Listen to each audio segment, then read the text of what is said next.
सिवान जनपद में पहली बार आया। यहाँ ऐसे मऊ में मेरे कई बार कार्यक्रम हुए थे। अच्छा लगा। रजत जयंती समारोह में मुझे आमंत्रित की गई और भारत के सभी विशिष्टतम वक्ता इस मंच तक पहले से आए हुए हैं। उसी श्रृंखला में मैं भी आया हूँ। महामंडलेश्वर श्री प्रेम शंकर दास जी महाराज, मेरा आश्रम अयोध्या में सिद्धपीठ रामधाम विद्यापुर।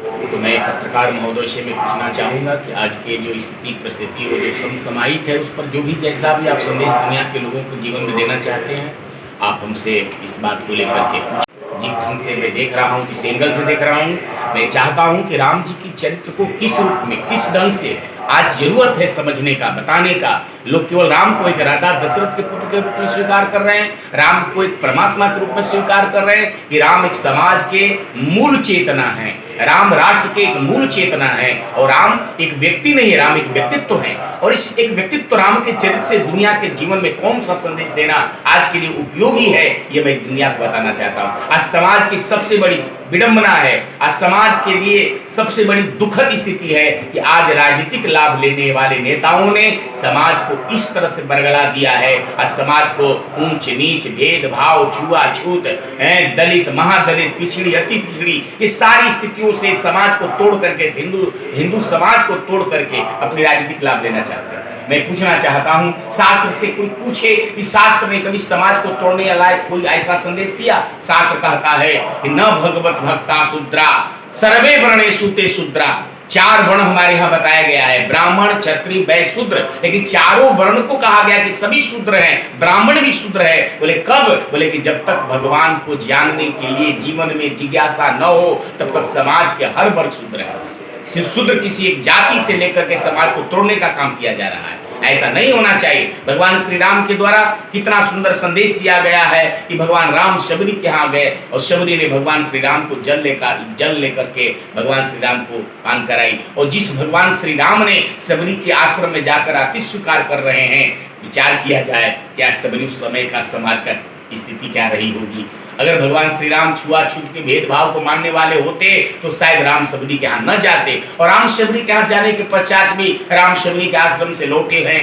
शायद भगवान श्री राम से पूछा गया था तो भगवान श्री राम ने कहा कि माता शबरी के लाए हुए अमनिया जल में जो मिठास था वो माता कौशल्या के स्तन के दूध में नहीं था। भगवान श्री राम के संदेश से पूरी दुनिया के लोगों को जानना चाहिए कि राम जी ने किस प्रकार के समाज को जोड़ करके हम जैसे लोगों को जीवन में संदेश दिए हैं। यही राम राज्य है। राम राज्य अयोध्या में 4 घाट बने थे और 4 घाट से दशरथ के समय में थे और राम जी ने अपने समय में एक घाट तोड़वा दिया और कहा कि जिस घाट पर राजा स्नान करेगा उसी को प्रजा स्नान करेगा। इसी का नाम है राम राज्य। राजा का स्नान अलग होगा, प्रजा का स्नान अलग होगा, ऐसा नहीं था। ये राम का जीवन का संदेश आज के समाज की भी जरूरत है और इस समाज को चाहिए कैसे राम के संदेश को जन जन तक पहुंचाएं और हिंदू राष्ट्र को सबल करें और सशक्त करें और हिंदू राष्ट्र परिवार को विषय में जाने कि जो हमारे हिंदू शब्द है वो किसी जाति से नहीं लिया गया है। हिंदू माने हिंद होना को दूर कर दे। और इतना बड़ा सनातन जो धर्म है और सनातन धर्म में जो हम हिंदू समाज के विषय में जो चिंतन करते हैं, हिंदू समाज कोई मजहब नहीं है, संकीर्ण विचारधारा नहीं है, एक श्रेष्ठ जीवन पद्धति का नाम है जिसमें हमारे यहाँ अपने पूर्वजों के प्रति भी कृतज्ञता ज्ञापित करता है, नैतिक दायित्वों का निर्वहन भी करता है। मातृदेवो भव, पितृदेवो भव, आचार्य देवो भव। हम अपने पूर्वजों को मरने के बाद भी जलदान करते हैं, ये हमारी नैतिक कर्तव्यता होती है। इसलिए हिंदू धर्म किसी एक संकीर्ण विचारधारा का नाम नहीं है, हिंदू धर्म किसी मजहब का नाम नहीं है, हिंदू धर्म एक श्रेष्ठ जीवन पद्धति का नाम है। इस प्रकार का चरित्र को जीवन में जो भी अपनाएगा वो हर समाज को हम हिंदू कह सकते हैं। इस प्रकार का श्रेष्ठ जीवन पद्धति होना चाहिए। यही भगवान श्री राम का पवित्र संदेश इस 25वें रजत जयंती समारोह के माध्यम से हम दुनिया के लोगों को देना चाहते हैं। भगवान श्री राम के जीवन का पातिव्रत धर्म, राम के जैसा चरित्र जीने के लिए किसको मनाही है? चाहे इस्लाम हो, यहूदी हो, सिख हो, ईसाई हो, हिंदू हो, राम के जैसा बेटा किसको नहीं चाहिए? किस मत को, किस संप्रदाय को मानने वालों को नहीं चाहिए? सीता जैसे पत्नी किसको नहीं चाहिए?